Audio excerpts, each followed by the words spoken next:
میں نے وقت گزاری اور اس سڑک پر ٹریفک کا لوڈ دیکھنے کے لیے آنے جانے والی تمام گاڑیوں اور سائیکل رکشاؤں کو گننا شروع کر دیا۔ یہ مصروف سڑک نہ تھی اور بقول مسز ڈیوڈ کے خانقاہ سے تھوڑی آگے جا کر ختم ہو جاتی تھی۔ اس سڑک پر بنے گھر، بنگلوں اور دکانوں کو پیچھے چھوڑ کر ہم نے ایسی جگہ چنی تھی جہاں ارد گرد کوئی آبادی اور دکان نہ تھی۔ 6 بجے تک صرف 2 گاڑیاں اور تقریباً 8 رکشے اس سڑک پر سے گزرے۔ پیدل چلنے والوں کی تعداد بھی بہت کم تھی، جو 6 بجے تک گھٹتے گھٹتے نہ ہونے کے برابر رہ گئی۔ وین کی آمد کا وقت قریب آ چکا تھا۔ میں نے سڑک کے بیچ آ کر سب ساتھیوں کو ریڈ الرٹ کا سگنل دیا اور پھر اپنی پہلے والی پوزیشن پر آ گیا۔ 6:45 سڑک کے ٹرن سے وین نمودار ہوئی۔ ٹوٹی پھوٹی سڑک پر اس کی رفتار خاصی کم تھی۔ میں نے سڑک پر کیلوں کے سیٹ پھینکے اور اسی وقت تھائی ساتھی نے بھی اپنے سیٹ پھینک دیے۔ میں نے رومال نکال کر اس پر کلوروفارم چھڑکا اور رومال جیب میں رکھ کر اپنا سائلنسر والا پسٹل نکال لیا۔ وین ہمارے سامنے پہنچی تو کیلوں کے سیٹوں نے اپنا کمال دکھایا۔ اس کے دونوں فرنٹ ٹائر ٹھس کر کے بیٹھ گئے اور ہم سے تقریباً 20 میٹر دور جا کر وین رک گئی۔ وین کے آہستہ ہوتے ہی ہم سب نے اس کی طرف بھاگنا شروع کر دیا اور جب وین رکی تو ہم اس کے بالکل قریب پہنچ چکے تھے۔ نمبر 2 نے اپنے ریوالور سے ڈرائیور کو ہینڈز اپ کرایا۔ ڈرائیور کے ساتھ ایک مدر نن بیٹھی ہوئی تھی۔ اسے کچھ سمجھ نہیں آ رہا تھا کہ یہ سب کیا ہو رہا ہے۔ 2 تھائی ساتھیوں نے وین کا سلائیڈنگ دروازہ کھولا۔ اندر 10 نن بچیاں ایک سے لباس پہنے بیٹھی تھیں۔ میرے ہاتھ میں پسٹل دیکھ کر سب بے انتہا گھبرا گئیں۔ میں نے انہیں انگریزی میں کہا کہ اگر تم سب بالکل خاموش رہیں تو تمہیں کوئی نقصان نہیں پہنچے گا۔ مجھے روزین کو پہچاننا دشوار ہو رہا تھا۔ میں نے بلند آواز میں روزین کہا تو سب بچیوں کی نگاہیں بے ساختگی میں ایک بچی کی طرف اٹھ گئیں۔ وہ روزین یعنی سونیا تھی۔ میں اسے اچھی طرح سے پہچان کر اس کی طرف بڑھا۔ وہ گھبرا کر سمٹی اور چیخنے لگی۔ میں نے جلدی سے پسٹل جیب میں رکھ کر کلوروفارم والا رومال اس کی ناک سے لگا دیا۔ اس دوران نمبر 2 ڈرائیور پر دوسرے تھائی کی ڈیوٹی لگا کر وین کے کھلے دروازے میں کھڑے ہو کر سب بچیوں پر ریوالور تان کر انہیں چپ کروا رہا تھا۔ میں نے روزین کو گردن کی پشت سے تھام کر کلوروفارم والا رومال اس کی ناک سے لگایا تاکہ وہ ہل جل نہ سکے اور کلوروفارم پوری طرح سے اثر کرے۔ تقریباً 45 سیکنڈ بعد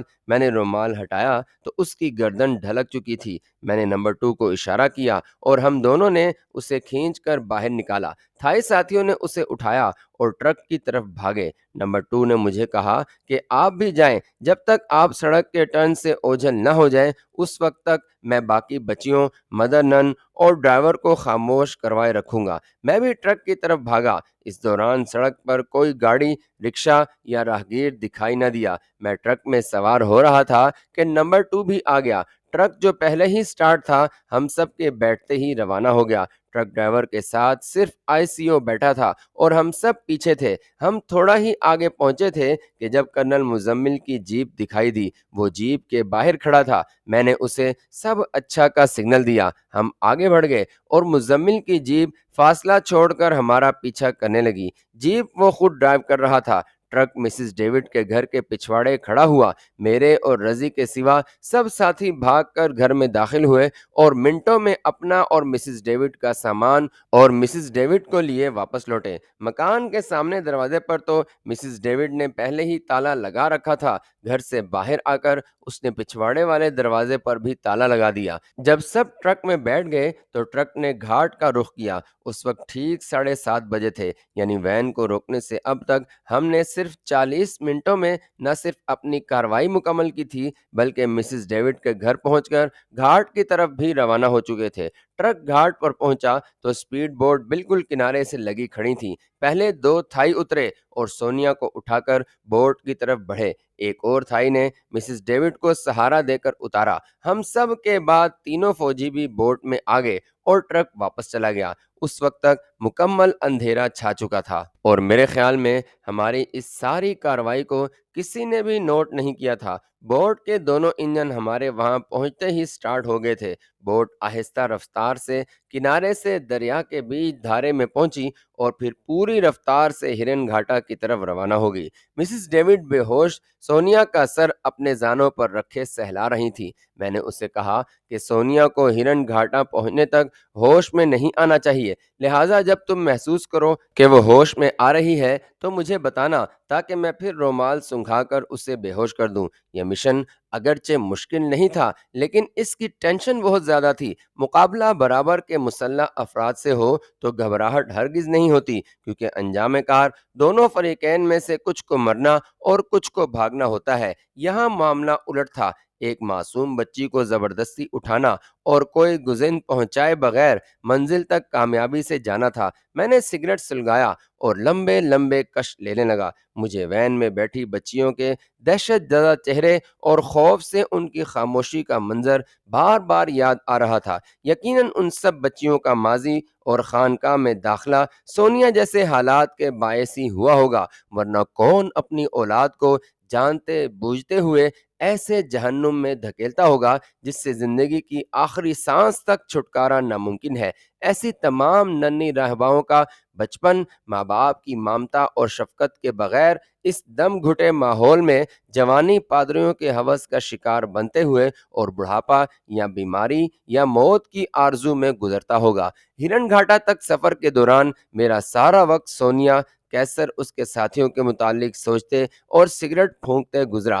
تقریباً آدھا سفر طے ہوا تھا تو مسز ڈیوڈ نے مجھے بتایا کہ سونیا نے ایک بار ہاتھ ہلایا اور ایک لمحے کے لیے آنکھیں کھولی ہیں، وہ ہوش میں آ رہی تھی۔ میں نے بادل نخواستہ اسے پھر سے بے ہوش کرنے کے لیے رومال پر تھوڑا سا کلوروفارم چھڑک کر اس کی ناک پر لگا دیا۔ بے ہوشی کے دوران تو اسے کچھ بھی علم نہیں تھا کہ اسے کہاں لے جایا جا رہا ہے۔ میں تو اس وقت سے ڈر رہا تھا جب اسے اسٹیمر پر ہوش آئے گا اور وہ جب خود کو اجنبی جگہ پر اجنبی لوگوں کے درمیان گھرا ہوا پائے گی، اور جب اس کے ننھے سے دماغ میں اسے وین سے اغوا کرنے کا منظر ابھرے گا اور پیدائش سے اغوا ہونے تک کے ماحول اور تربیت کے خلاف ماحول ملے گا، کیا اس کا ننھا سا دماغ اس تبدیلی کے ماحول کے بوجھ کو برداشت کر سکے گا؟ میں نے تو اسے خانقاہ کے قید خانے سے بھی بدتر ماحول سے نکال کر آزاد فضا میں لانے اور ایک ماں کی ممتا کے جذبے کی تسکین کی خاطر اتنا خطرناک قدم اٹھایا تھا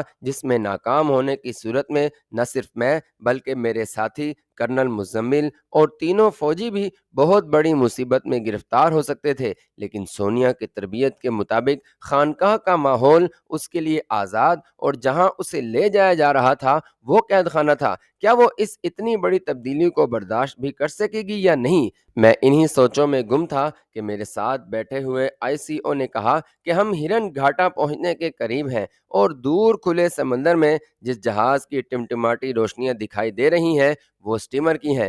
دریا میں تو ہماری بوٹ بڑی تیزی سے سموتھلی رواں دواں چل رہی تھی، لیکن کھلے سمندر میں اس کی رفتار میں بھی کمی آ گئی اور وہ ڈگمگانے لگی۔ سمندر کے بعد اندر جا کر گہرائی کی وجہ سے سمندر کی لہریں بہت کم ہو جاتی ہیں، لیکن ساحل کے قریبی حصے میں ان لہروں کا جوش و خروش کم گہرائی کے باعث بہت بڑھ جاتا ہے۔ تقریباً آدھا گھنٹہ ان لہروں سے لڑتی اور اوپر نیچے ہوتی ہماری بوٹ بالآخر اسٹیمر سے جا لگی۔ اسٹیمر والوں نے بھی ہماری بوٹ کی اکلوتی لائٹ کو دیکھ لیا تھا اور وہ ہمارے انتظار میں ہی تھے۔ انہوں نے بوٹ کے انجن بند ہوتے ہی رسی کی بنی کئی سیڑھیاں لٹکا دیں۔ رضی نے ملاحوں کو کہا کہ ایک بے ہوش ساتھی کو بھی اوپر لانا ہے۔ یہ سن کر انہوں نے دو مضبوط رسوں میں بندھا ہوا ایک تختہ نیچے اتارا۔ میں اس تختے پر بیٹھ گیا اور دو تھائیوں نے سونیا کو اٹھا کر میری گود میں ڈال دیا اور مسز ڈیوڈ بھی تختے پر چڑھ آئی۔ ساتھیوں نے ملاحوں کو اشارہ کیا جنہوں نے تختے کو اوپر کھینچنا شروع کیا۔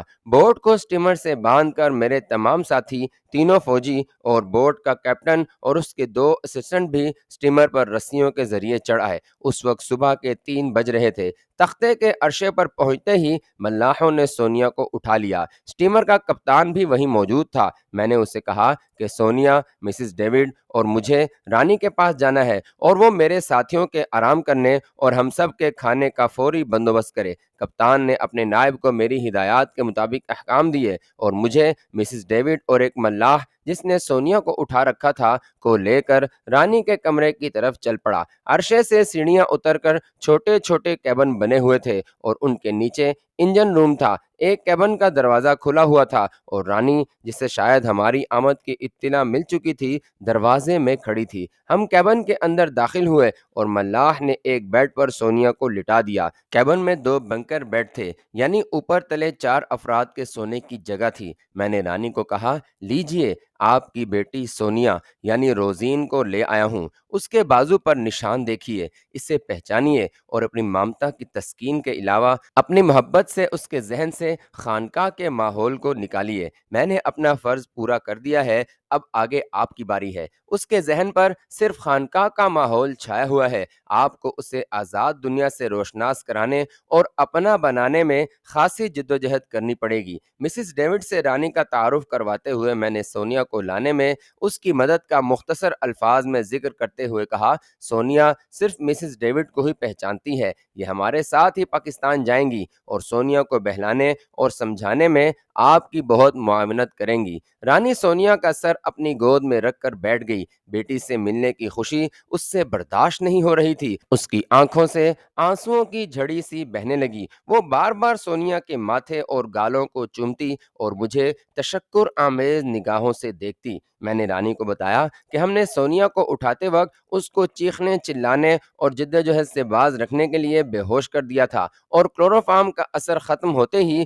وہ ہوش میں آ جائے گی۔ تھوڑی دیر میں ہی میرے اور مسز ڈیوڈ کے لیے آملیٹ، ٹوسٹ اور چائے آ گئی۔ کیپٹن کے نائب نے مجھے بتایا کہ میرے ہمراہ آنے والے تمام لوگوں کے لیے مچھلی اور چاول تیار کیے جا رہے ہیں۔ میں نے نائب کو کہا کہ مجھے ٹھیک 11 بجے اٹھا دے اور کیپٹن کو کہے کہ میں 11:30 بجے اس سے ملنا چاہتا ہوں۔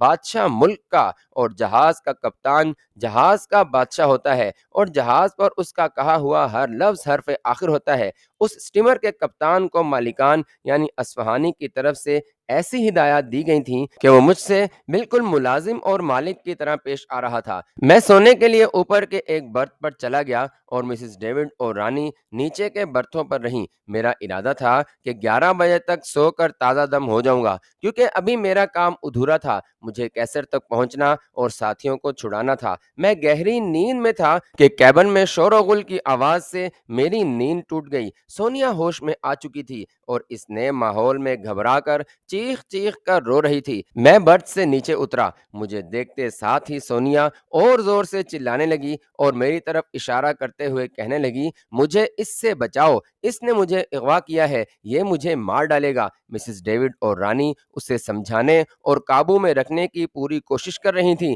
لیکن سونیا ان کے ہاتھ سے نکلے جا رہی تھی۔ میں سامنے کی برتھ پر بیٹھ گیا۔ سونیا مجھے دیکھ کر سہم گئی اور مسز ڈیوڈ کی گود میں چھپنے کی کوشش کرتے ہوئے ہچکیاں لے کر رونے لگی۔ رانی نے مسز ڈیوڈ کو پانی کا گلاس دیا۔ بڑی مشکل سے سونیا نے 2 گھونٹ پیے۔ میں نے مسز ڈیوڈ سے پوچھا کہ سونیا کب ہوش میں آئی؟ اس نے بتایا کہ تقریباً 20 منٹ قبل اس نے آنکھیں کھولیں۔ پہلے تو خالی خالی نگاہوں سے ہمیں دیکھتی رہی، اور جب ذرا حواس بحال ہوئے اور دماغ نے کام شروع کیا تو ایک دم چیخنے اور رونے لگی۔ میں نے گھڑی میں وقت دیکھا تو 8 بج رہے تھے۔ مجھے 11:30 بجے کیپٹن سے ملنا اور اسے مزید ہدایات دینی تھیں، اور 12 کے لگ بھگ ہمیں واپس جانا تھا۔ میں نے سوچا کہ سونیا کو جو ذہنی جھٹکا لگا ہے اس کا اثر بہلانے، پچکارنے اور پیار سے دور نہیں ہوگا، لہٰذا اسے ایک اور جھٹکے کی ضرورت ہے جس سے پہلے کا اثر ختم ہو۔ میں نے رانی اور مسز ڈیوڈ کو آنکھ سے اشارہ کیا اور زوردار آواز میں کہا، روزین کو برتھ پر بٹھا کر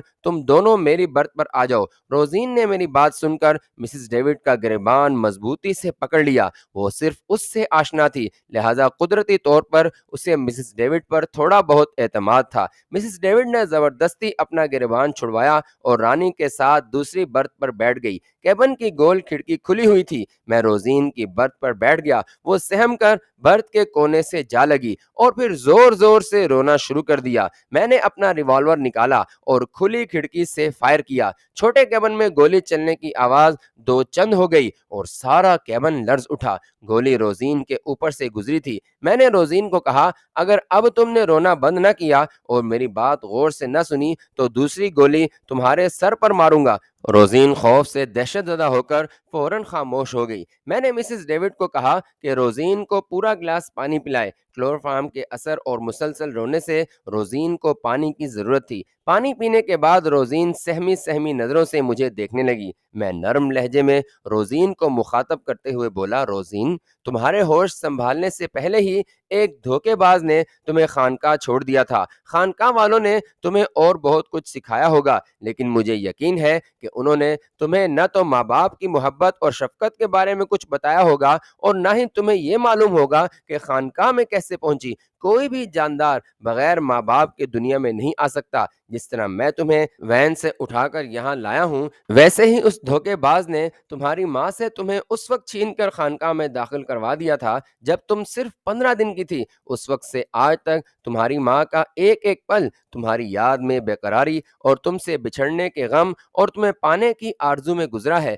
تمہاری ماں تمہارے سامنے بیٹھی ہے۔ اس کی تم سے بچھڑنے کی بے قراری کے باعث ہم نے خطرہ مول لے کر تمہیں وین سے اٹھایا اور یہاں تمہاری ماں کے پاس لے آئے۔ مسز ڈیوڈ کو تم جانتی ہو، وہ تمہیں بتائیں گی کہ میرا ایک ایک لفظ سچا ہے اور تمہیں تمہاری ماں کے پاس لانے میں ہمیں کتنی دشواریوں سے گزرنا پڑا۔ تمہاری خانقاہ کا ماحول بالکل اس کیبن جیسا ہے۔ تمہیں سوائے خانقاہ اور چرچ کے کچھ بھی نہیں بتایا گیا، حالانکہ یہ دنیا بہت وسیع، رنگدار اور خوشبوؤں سے بھری پڑی ہے۔ اب تم خانقاہ کو تو بھول جاؤ، کیونکہ تم وہاں کبھی بھی واپس نہ جا سکو گی۔ تمہیں میری باتیں بہت نامانوس لگ رہی ہوں گی، کیونکہ تم سے ایسی باتیں پہلے کسی نے نہیں کی۔ اٹھو اور اپنی ماں کے گلے سے لگ جاؤ۔ تمہیں اس کی ممتا کی تپش سے اتنا سکون اور راحت ملے گی جس کا تم تصور بھی نہیں کر سکتی۔ میں نامعلوم اور کیا کچھ کہتا رہا، کیونکہ اس وقت میں بھی بہت جذباتی ہو رہا تھا، اور اس کے علاوہ مجھے پورا احساس تھا کہ اگر میں اپنی اس کوشش میں ناکام ہو گیا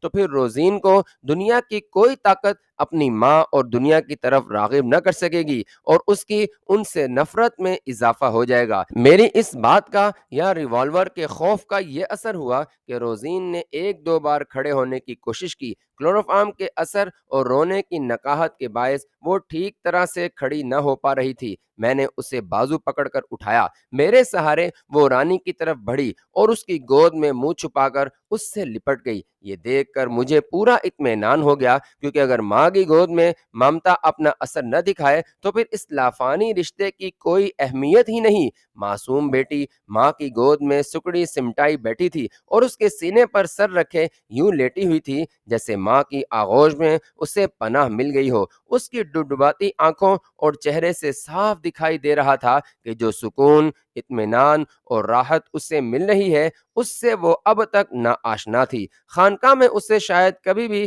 کسی نے گود میں لے کر پیار نہ کیا ہو۔ روزین کے لیے یہ پہلا اور انوکھا تجربہ تھا جس سے وہ لطف اندوز ہو رہی تھی۔ ماں کی بے قراری کو بھی چین آ گیا تھا۔ رانی کے چہرے سے اطمینان اور اس کی ممتا کو سکون ملنے کے تاثرات صاف پڑے جا رہے تھے۔ یہ ایسا حقیقی اور فطری منظر تھا جسے قلم لکھنے سے قاصر ہے۔ خود مجھ پر جو کیفیت طاری تھی اسے بیان کرنا بھی میرے بس میں نہیں۔ اس منظر کو دیکھ کر میرا ذہن بھی ماضی میں میرے بچپنے کی طرف لوٹ گیا۔ میں اپنے والدین کی اکلوتی اولاد ہوں۔ میں نے شروع بچپنے میں ہوش سنبھالتے کے وقت سے بوتل سے دودھ پلاتے، دلیا کھلاتے، نہلاتے، مجھے پیار کرتے اور اپنے ساتھ سلاتے جسے دیکھا اسے ہی اپنی ماں سمجھا۔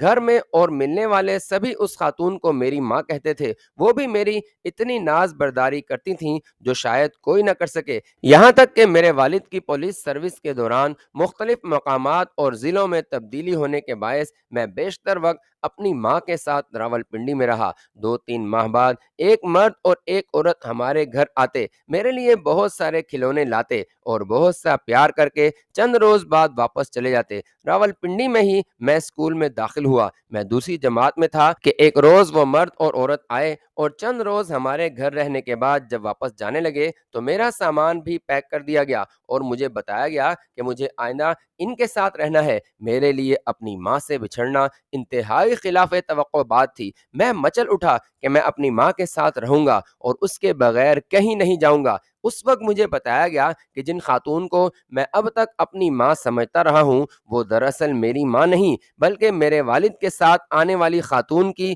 بیوہ پھوپھی ہیں اور میری اصل ماں وہ ہیں جو میرے والد کے ساتھ آتی ہیں۔ میرا ننھا ذہن اس گورکھ دھندے کو نہ سمجھ سکا اور نہ ہی میں ماں کو چھوڑ کر ان کے ساتھ جانے کو تیار ہوا۔ بالآخر میری ماں بھی ہمارے ساتھ ضلع جھنگ میں 18 ہزاری چلی آئیں، جہاں میرے والد تھانے کے SHO تھے۔ یہاں مجھے اسکول میں داخل کروا دیا گیا۔ یہاں میرے والد اور حقیقی والدہ نے مجھے بہت پیار دیا، اور جب میں ان سے کچھ مانوس ہو گیا تو تقریباً 1 ماہ بعد ایک روز میرے والد مجھے 18 ہزاری کے قریب ہیڈ ورکس لے گئے۔ اس روز جاتے وقت میری ماں نے مجھے بہت پیار کیا اور ان کی آنکھوں میں آنسوؤں کی جھڑی بہہ نکلی۔ جب ہم ہیڈ ورک سے واپس آئے تو میری ماں جا چکی تھی۔ میں بہت چیخا چلایا، لیکن سب بے سود۔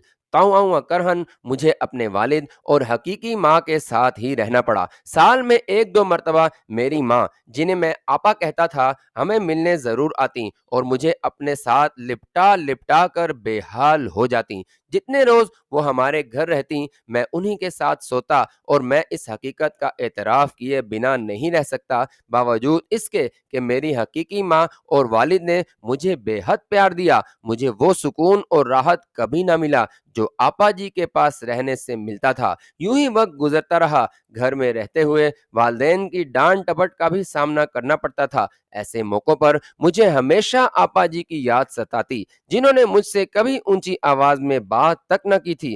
گارڈن کالج راولپنڈی میں 4 سالہ دور تعلیم میں بلا ناغہ آپا جی کے گھر جاتا رہا، اور وہ بھی میرے اصرار پر اکثر 4-5 دن اور بعض اوقات 2-3 ماہ ہمارے گھر پر قیام کرتی۔ تعلیم حاصل کرنے کے بعد میں بسلسلہ روزگار مشرقی پاکستان چلا گیا۔ میں جب بھی چھٹی لے کر پنڈی اپنے والدین کے پاس آتا تو آپا جی کے گھر چند روز رہ کر انہیں اپنے گھر لے آتا، اور میری چھٹی کا سارا عرصہ وہ ہمارے ساتھ ہی رہتی۔ ان کی ممتا اور محبت میں کوئی فرق نہیں آیا تھا۔ ان کا بھی صرف ایک ہی بیٹا تھا جس سے ان کی اکثر ناچاکی رہتی تھی۔ مجھے اچھی طرح یاد ہے کہ میں نے چٹاگانگ سے اپنی پہلی تنخواہ آپا جی کو منی آرڈر کی تھی۔ میری عمر 26 سال تھی جب آپا جی کا انتقال ہوا۔ اس وقت تک میری ایسی کیفیت تھی کہ میں جب بھی آپا جی کے ساتھ ان کے بستر پر لیٹتا اور وہ آہستہ آہستہ اپنی لرزتی انگلیوں سے میری کنپٹیوں کو سہلاتی تو مجھے فوری نیند آ جاتی۔ اب اس فانی دنیا میں نہ آپا جی ہیں اور نہ میرے والدین، لیکن آج بھی میرا یہ حال ہے کہ اگر مجھے کوئی پریشانی ہو تو اپنے والدین کی یاد سے پہلے مجھے آپا جی کی یاد آتی ہے، اور میں تلاوت اور فاتحہ کے ثواب کا ہدیہ بھیجتے ہوئے اپنے والدین کے ساتھ آپا جی کو برابر کا شریک رکھتا ہوں۔